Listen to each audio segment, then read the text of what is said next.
कश्मीर। कहते हैं धरती पर अगर कहीं स्वर्ग है तो वो है कश्मीर, लेकिन ये सब महज किताबी बातें लगती हैं।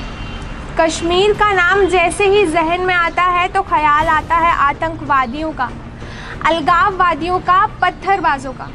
क्या वाकई में स्वर्ग ऐसा ही दिखता है? नमस्कार, आप देख रहे हैं newsviews360.com और मेरा नाम है वैशाली। संविधान के आर्टिकल 35A को लेकर कश्मीर में राजनीति गरमाई हुई है। पुलवामा अटैक के बाद देश में गुस्सा और सियासत दोनों ही जोरों पर है। इस अटैक के बाद देश की सुरक्षा को मद्देनज़र रखते हुए ये फैसला हुआ है कि संविधान से आर्टिकल 35A को हटाया जाना चाहिए और ऐसी ही कुछ चर्चा देश में बड़ी ज़ोरों शोरों से चल रही है। हालांकि इस बात का फैसला सुप्रीम कोर्ट में सोमवार को ही कर दिया जाना था, लेकिन ये मामला सुप्रीम कोर्ट में लिस्टेड ही नहीं था और अब बात आ रही है कि इस हफ्ते इस मामले पर फैसला सुनाया जाएगा, मतलब सुनवाई की जाएगी।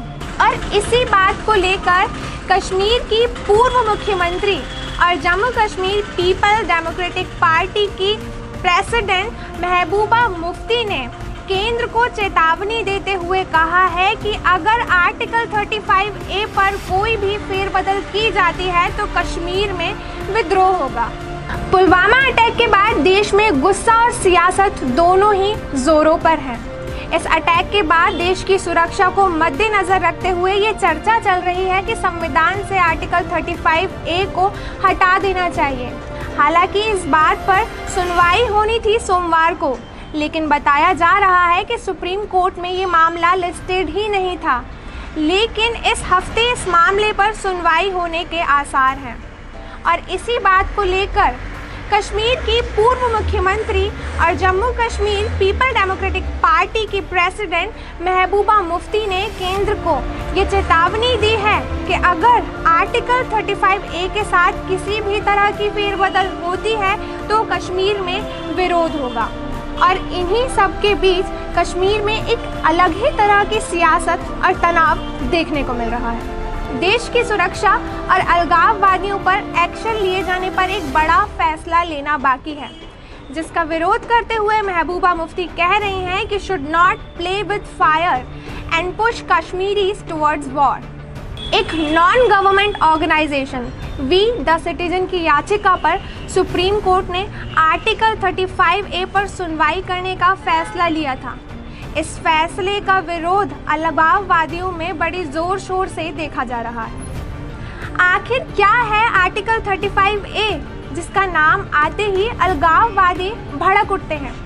आइए जानते हैं। सबसे पहले बात करते हैं संविधान के आर्टिकल 370 की। ये आर्टिकल जो कश्मीर को एक अहम दर्जा देता है, कश्मीर को देता है ऑटोनॉमस स्टेटस।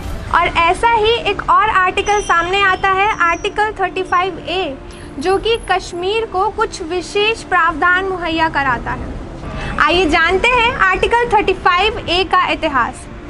1952 में कश्मीरियों की अपेक्षाओं को पूरा करने के लिए दिल्ली समझौता किया गया था।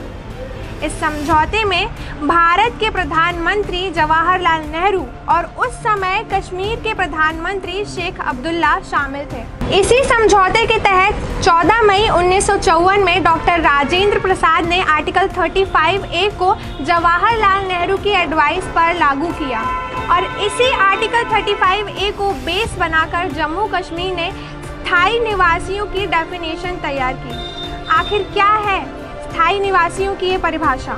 आइए जानते हैं। जम्मू कश्मीर के स्थायी निवासी वही लोग होंगे जो 14 मई 1954 के 10 साल पहले से जम्मू कश्मीर में बसे हुए हैं और इन्हीं स्थायी निवासियों को जम्मू कश्मीर में ज़मीन खरीदने, नौकरी पाने और गवर्नमेंट द्वारा बनाई गई योजनाओं में स्पेशल राइट्स दिए गए हैं।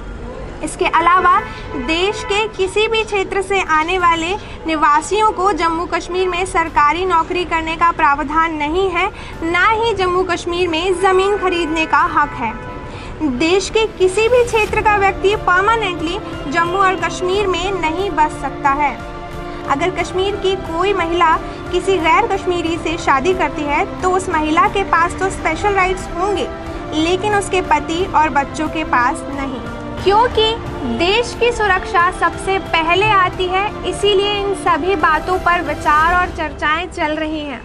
अब देखना ये है कि इस हफ्ते होने वाली सुनवाई में सुप्रीम कोर्ट क्या फैसला लेता है और हमेशा पाकिस्तान की बोली बोलने वाली महबूबा मुफ्ती किस हद तक इस फैसले का विरोध करती हैं।